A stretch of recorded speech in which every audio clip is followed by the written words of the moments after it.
Well, I appreciate it. So if you've not heard of Huntress, we are a security company. Specifically today, we offer managed endpoint detection and response, or managed EDR for short.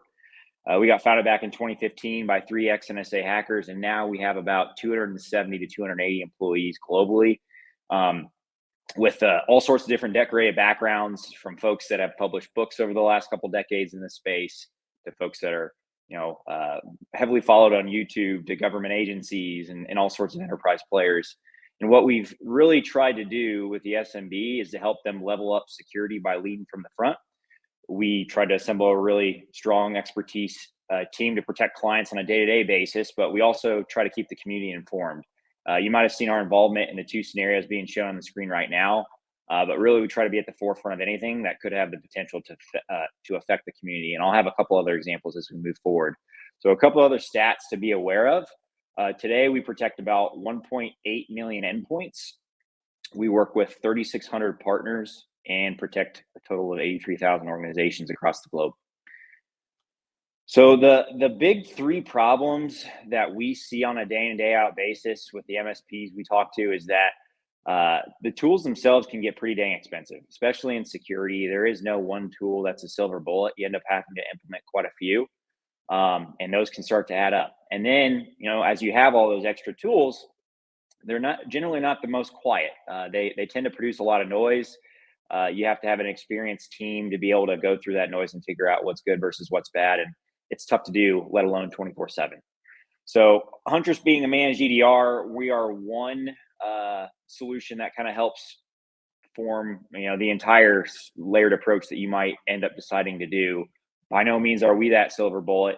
It's all about building things in a layered way. And before I get into like what managed EDR really means, I like to use the NIST CSF framework as a lens to be able to explain where all this plays together.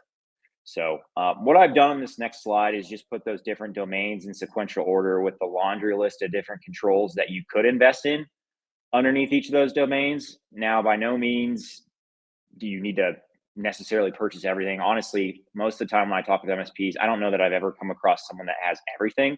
It's just a laundry list of things that you could invest in should you have the choice. So identify is all about knowing what your critical assets are. That's generally where we'll see an RMM tool.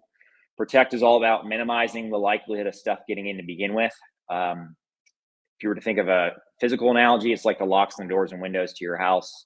In the security space, these tend to be tools that are more software and automation driven.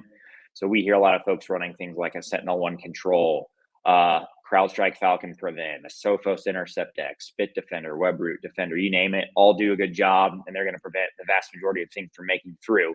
But if something does get in, that's where you start to assemble detection and response. Going back to that house analogy, you might have a security system to your home.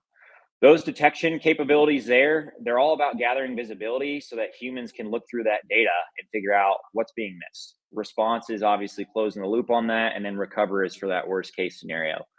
And so most of the time, what we find is most folks are in this spot here.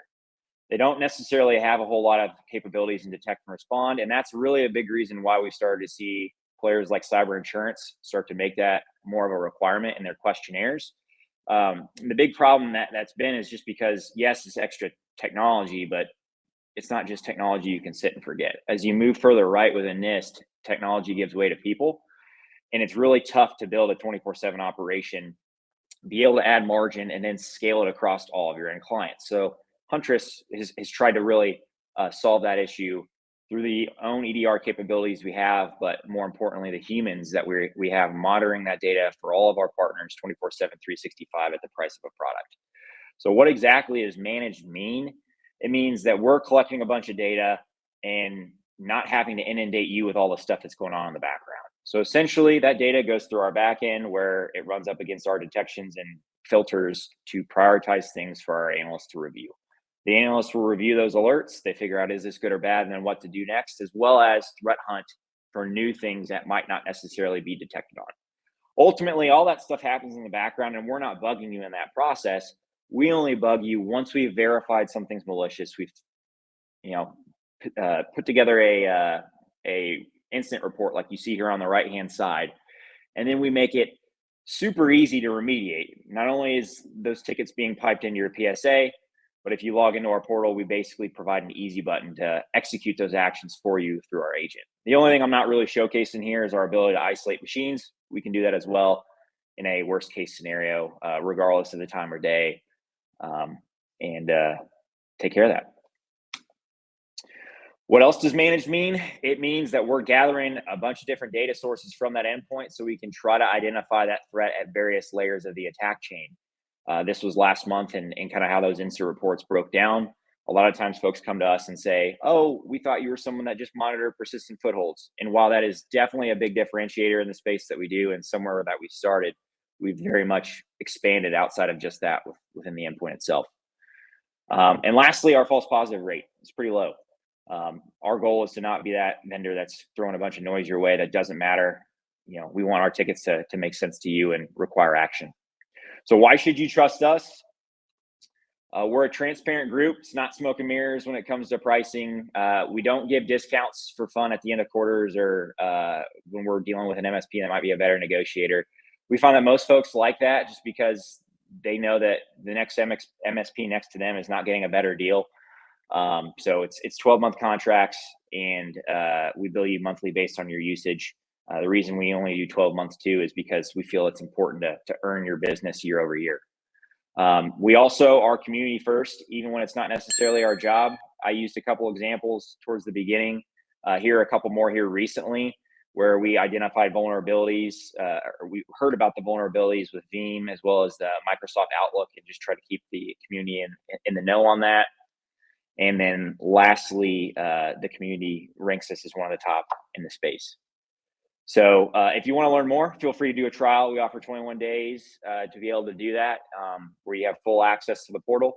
And then at the very end, should you guys be interested, we can also set you up with free internal licenses. So I appreciate you having me.